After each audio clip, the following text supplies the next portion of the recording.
So for my reflective incident, we have trimesters, not semesters. So we actually just finished our first trimesters, and I conference with all the students about their grades. One of my, I wouldn't say it's one of my favorite students, but a student that I have a great conversation with all the time was talking to me about his grade. This student missed over 3 weeks of school, so their grade took a really big hit. And they were failing, and when they came back, they made like a half effort to get their grade back up, but they was still failing at the end, and it was like a 40, like a low 40, and I had to tell them that they would be failing this trimester. Like, there's really nothing else you can do. This is it. This is kind of how it's supposed to be. And because like I have really good conversations with him all the time, he was thinking that I could just change his grade, because we actually were conferencing with students, and if they had brought us evidence, we would change their grade. So it wasn't like it wasn't so crazy, but he didn't bring me any evidence to change his grade, and then he got really sad and kind of angry that I wasn't going to change it, and he hasn't shown up to school since that incident. So I was just looking for anything to help. Yeah.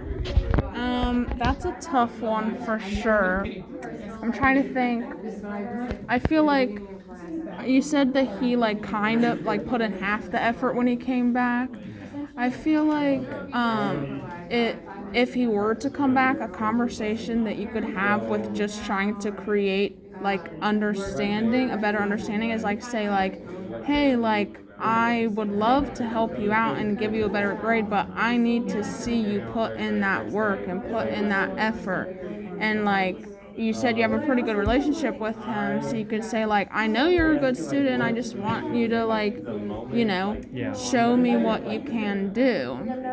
But again, it's like if he hasn't come back, you can't, call him up and say, hey, come back to class, come back to school so we can talk about getting back into it. But yeah, I think that at this point you did the right thing by saying, I can't change your grade because you didn't show me what I needed to see in order to do that. But having the conversation with him to build an understanding of why he's at where he's at is probably the best thing to do.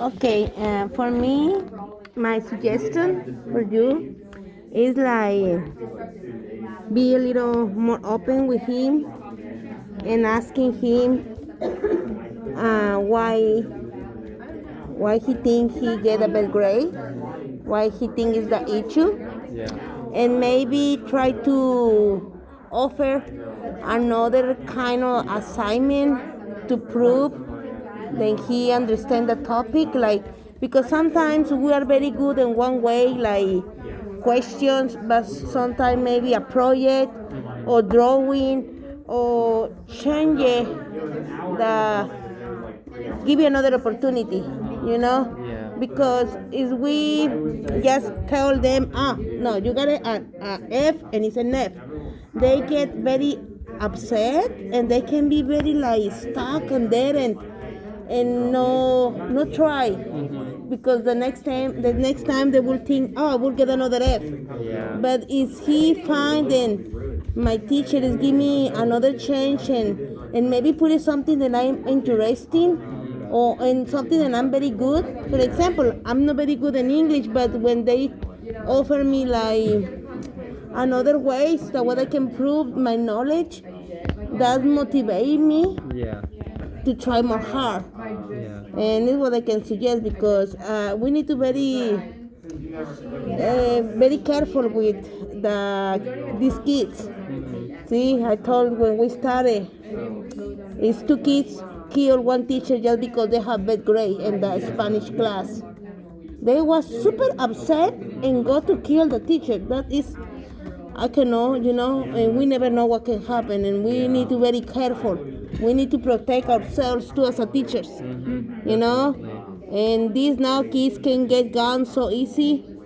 It's a little scary. We need to protect our backs, see, and try to find a way. That way he don't get so like that and later, see, acting very wrong. Yeah, definitely. Yeah, I'm gonna definitely take those tips into consideration. For sure, I definitely think talking to the student, because I have him this trimester also, so it's not like he's gonna go to a different teacher.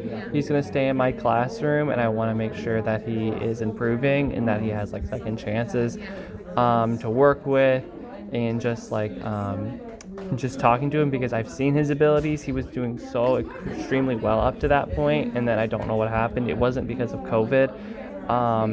But hopefully I can like get him this trimester and keep him on task, and it'll work out. For sure. I can go next.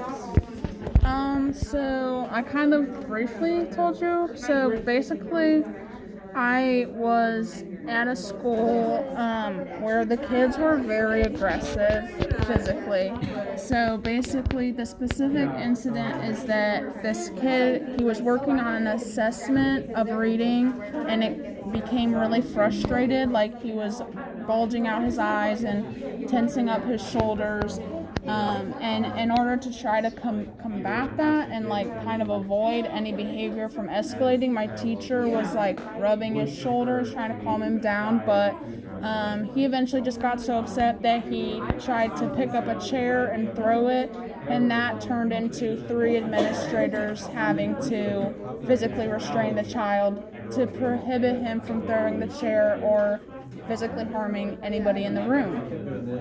So I'm in the place where, like, especially as a student teacher, like, I cannot legally do anything in this situation except step back and just watch these adults literally, like, essentially tie down a child because he can't control or, stop trying to hurt people. So I don't even, like, and like I would not, I'm sure that when I'm a teacher, a certified teacher, I'll have like, this rights to like be able to do things, but I don't know, I just feel so helpless in like that intense of a situation. So yeah. And also, just so that you're not worried about me, I got out of that placement. Wow. Yeah. So, yeah. Yeah, that is that's a real incident. Like, my incident was much smaller than like actually any type of physical violence. And I think it just comes down to kind of making sure that you're safe and the students are safe in the classroom. Like honestly, just first and foremost, and then like, a counselor is going to work with that student later. Like, the teacher's job isn't to like be the therapist for them. I think just keeping yourself safe and keeping others safe is really important, and making sure that you're like I'd say like pre-planning instead of post-planning. Like, don't think about what you're going to do after the situation happens. Just be like, I have these things set up in place, so like I know who to call. I know like all the phone numbers, I have them all listed, and I can just press one button and then security will come, assistant principals will come, because like, again, I'm not certified to take down a student, and I don't want to do that either. That's the best advice I have. Oh, yeah. That's helpful. Yes, thank you. Yeah, that's hard one. It's very hard because we, as a student teacher, we don't know the students very well. But when we became a formal teachers, we'll have more knowledge about our students, and we will be more prepared. Watching and always is a signs. Then can help us to find, and he will start acting like that, and try, and that way will help us to avoid then extremely go out the control. But yeah, always protect yourself, because we cannot, that kids are very strong, they are completely strong, and yes, call security as soon as possible, and try to protect, for yourself, because I know it's very important. We always thinking like we need to protect the children, the students, but it's sometimes it's very hard, because in a classroom it's not so many places where we can hide in, The only thing is back to the desk. It's a more protected, but it's not enough space for everybody. And if we can go out and run, and get help, and let the people who can handle that. Yeah. Because sometimes these kids use some medicine, Yeah. and maybe he don't take his medicine. Find out what's happened, Yeah. Maybe they forgot to give you the medicine, and it's why this happened. Yeah. Yes. Thank you so much for the comments. It's it was a very scary situation to be in, but like I said, I did get removed from that placement, so I'm in a better place now. You're literally a better. Literally in a better place. Mentally, emotionally, physically, everything. Yeah, I'm just gonna sit right there whenever you're ready. The one incident I want to share is at my place where I'm a student teaching. It's a Latinos students and Americans and African Americans, and one Latino one day was a supervision about drugs, and this never happened in that school. Was the first time they do it. Was two police coming with a dog and try to find if somebody is bringing drugs to the school, and the thing happens so fast.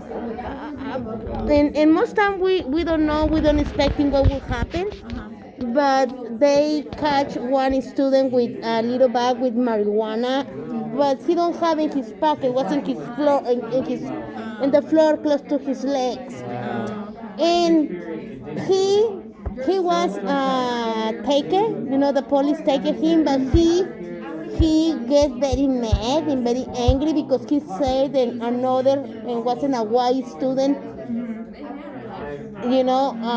drop it to him because he have it, but he wanna be arrested, but it's very hard because we don't know if that is true, And I know I'm Latina, but I cannot put it up his side, and he get very frustrated because he said, "Oh, you don't believe me? It's not what I don't believe you. What happened? I'm not witness. I don't have camera to see when this happened, and maybe it's true. Maybe he dropped it to you, but maybe you have it, and you need to admit, And this is a very hard situation because he's very upset, and sometimes the student expecting we defended them, but I cannot do nothing, I just a student teacher, and I don't know the kids well either, and I wasn't paying attention about this situation when the other drop it or not drop it, and it's hard to, I don't know, see, it's very hard. I agree with you. Like, as a student teacher, there's what can you do, really? And even when you are a certified teacher, like, because drugs is something that's like, it goes beyond just teacher. It's going to be involved in like higher administrators and district people and stuff like that. But in regards to like what like kind of who to believe situation is, you probably need to sit down with each student individual and let them tell you from beginning to end how they think the incident planned out. And like, again, like, I'm not, I'm not a lie detector, you're not a lie detector, so you don't know how to really tell the truth, but they're starting that conversation about trying to figure out where it started from. And like, again, it's not just going to be you with the students, there's probably going to be the principal, the superintendent, and stuff like that, because it is kind of such a big deal. But yeah, I think that would be my first place to start, is like sit them down individually and have them tell you from start to finish what happened. Yes. And just, genuinely hear out each student for what they have to say is where I would start, at least with that. Yeah, I definitely agree. The student was in your classroom that you said, so there's probably going to be like maybe police like talking to you at some point, or the mentor teacher. And I feel like teachers like role in the classroom, students see you as like a parent, like they even see me as a parent. I'm only a couple years older than they are, and they think that you're going to have their back no matter what. Yes. and that you're gonna be there for them, and you have to just be honest and say, I can't always help you. Like, I can't just lie to these people and say, oh, it wasn't him, it was Ryan, because that's not fair to him.